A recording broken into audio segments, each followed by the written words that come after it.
Leeds United 7, Cardiff City 0. Elland Road today was the host of the biggest Leeds United win in the last 52 years, matching that time that Don Revie's side beat Southampton 7-0. And there were clips going around of that match just like a couple of years ago where it was just us taking the piss. And that's what we did today yet again. And let's be honest, that was basically perfect.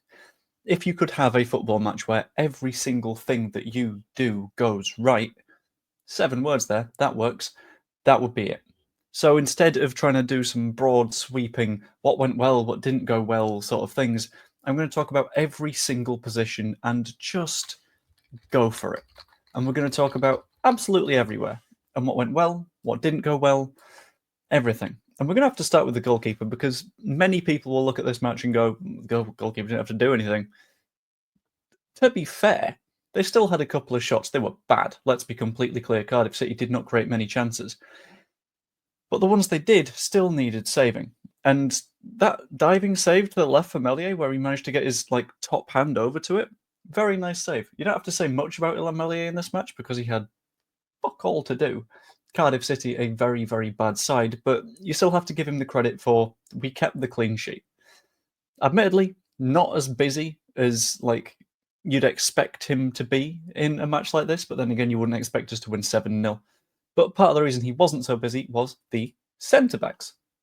And the centre-backs also had an incredible game of football, and they both displayed a hell of a lot of versatility.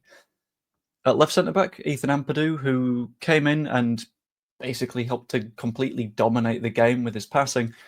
And in addition to that, I mean, the centre-backs weren't particularly busy because we kept winning the ball high up, so that meant from time to time they would just go for a bit of a walk.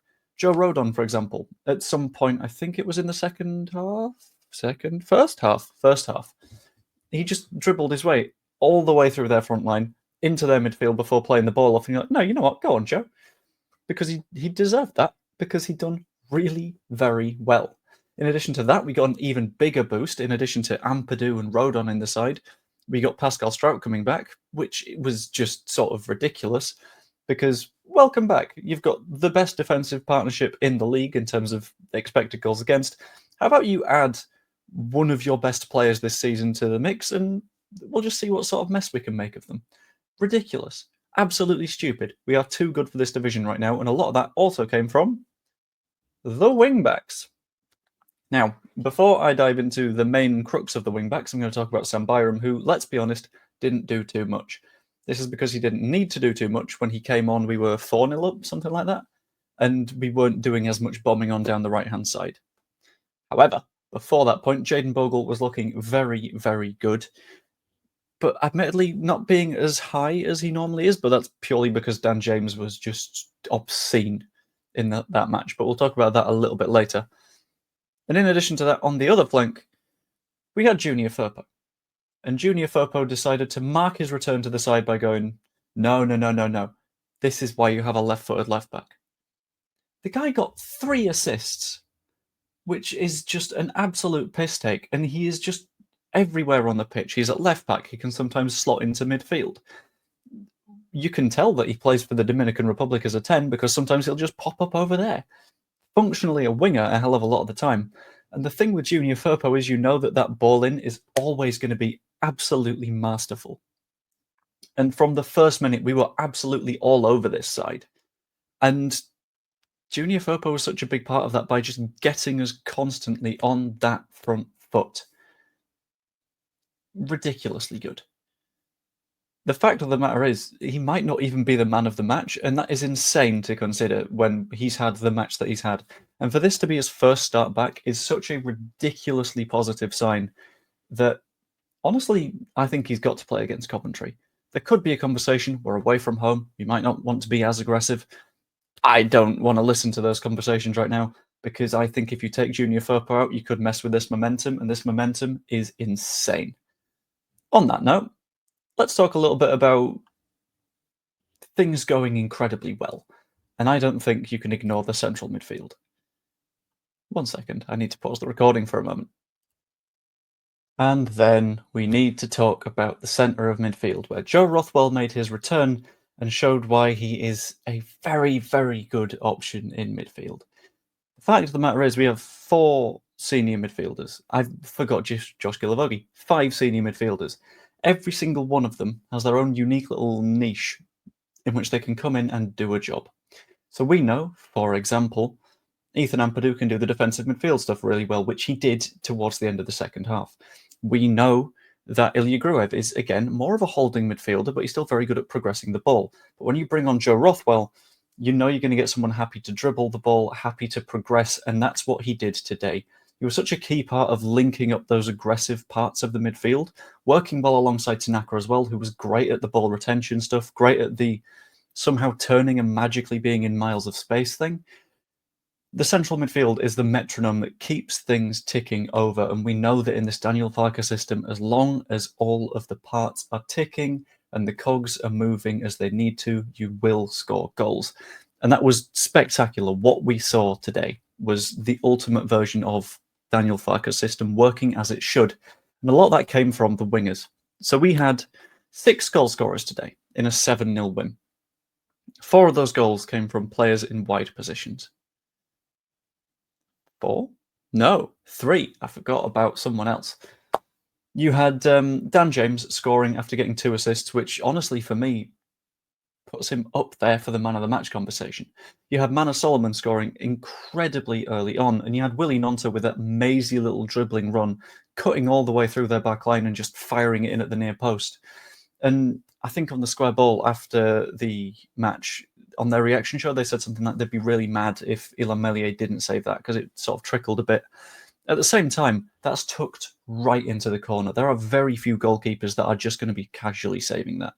The fact that we have 4 wingers that we can count on that very feasibly can just put goals away for fun is ridiculous. It's obscene. The fact of the matter is we can just go, you know what, we're beating these 5-6-0. Largi, do you want to run out? And then suddenly, Largi Ramazani, signed for a significant sum of money from Spain last summer, is on the pitch and just wrecking stuff. He was very unlucky to not score a goal, dragged it a little bit past the outside of the post. But whilst a lot of people are shouting about getting Ramazani in and getting Willie Nonto in, Dan James put up an obscenely good performance. His vision and the way that he times his runs and the way that he makes sure that we have chances. A lesser-brained footballer would have had a shot for our first goal when he gets around the keeper and not thought, I'm maybe going to struggle here, I'm going to square it to Aronson. But he did, and it works perfectly. Same for Mana Solomon. Positioning is incredible, and there's just no way of getting past those players at the minute, and that is a really, really good problem for us to have. I hope it's a really good problem for us to have going into next season as well, because the more options we have, the better. Next up, we need to talk about how we did at number 10, and the main player that was there was Brendan Aronson, and I think he had a really good game. This was one of those where Cardiff City came out trying to actually play football against us, and the key part about dealing with that is having people who are able to beat the press. Not beat the press, be the press, do the press. Brain scrambled. I am working at the same time as recording this, so it's a nightmare.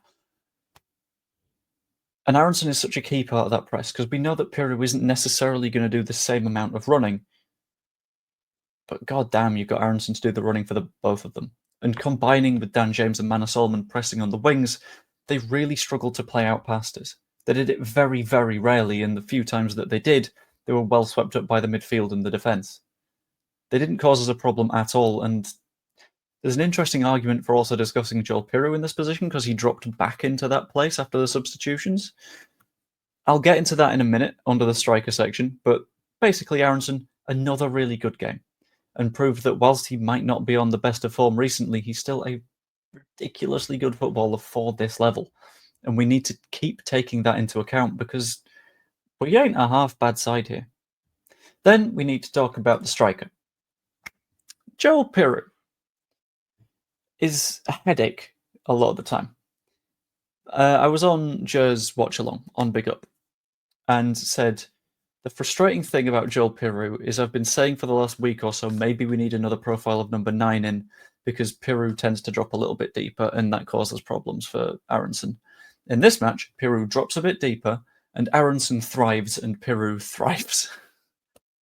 And that is such a headache because, good God, he was incredibly good in this game. The two pre-assists that he got to put in Dan James, I believe, for the first two goals were incredible. Spotting that run, playing the balls with the perfect amount of oomph behind them is incredible. Then scoring twice. His second goal was very, very nice. I don't know what to say because I still feel like we need a number 9 that can fit into that profile. But in terms of number 9s that fit in the profile of running more and still being able to do some finishing, what a day for Mateo Joseph to finally get that goal. To actually say, no, actually, look, I am quite good at this. I'm going to continue to do this. And that's going to have given Daniel Farke some headaches as well. I do still think that we signed someone, but this makes it feel a lot less urgent. And I'm convinced that beating someone 7-0 is a really, really good remedy for the nerves that some people were feeling. So coming out of it, I'm going to say the man of the match. I'm going to go Dan James. Came out of it technically with 2 assists. I want to give him a third for winning the penalty, but I know some websites won't. But I think you could genuinely give man of the match to anyone on that pitch, and it would have been hard to make an argument against them. For someone else, sure, but very few people actually had a bad performance. And we also need to talk about Daniel Farke, because as I mentioned earlier, this was the culmination of what a good Daniel Farke side looks like. This was every single cog meshing together perfectly into a 7-0 win. He keeps saying we need to be more clinical when we're getting chances. This week, very clinical, finished almost all of those chances. There's not much more you can ask for. 29 shots for us, 2 shots for them. 7-0. A ridiculous game of football. And honestly, I'm very much looking forward to Coventry now to see how we approach it. Because it's away from home and Coventry are not the worst side. Do we take it as a, okay, we'll be a bit more careful, maybe play a Gruev or something? Or do we take it as a, we just keep going and keep the momentum running, which could also take some risks? It's very interesting. But I guess we'll find out. And at the end of the day, all of that is just what I think. Let me know what you think in the comments down below. In the next coming days, we're approaching the transfer deadline, so I'll be whacking out videos and live streams to sort of cover all of that. And yeah, hope you all enjoyed. I've certainly fucking enjoyed. And I will see you later.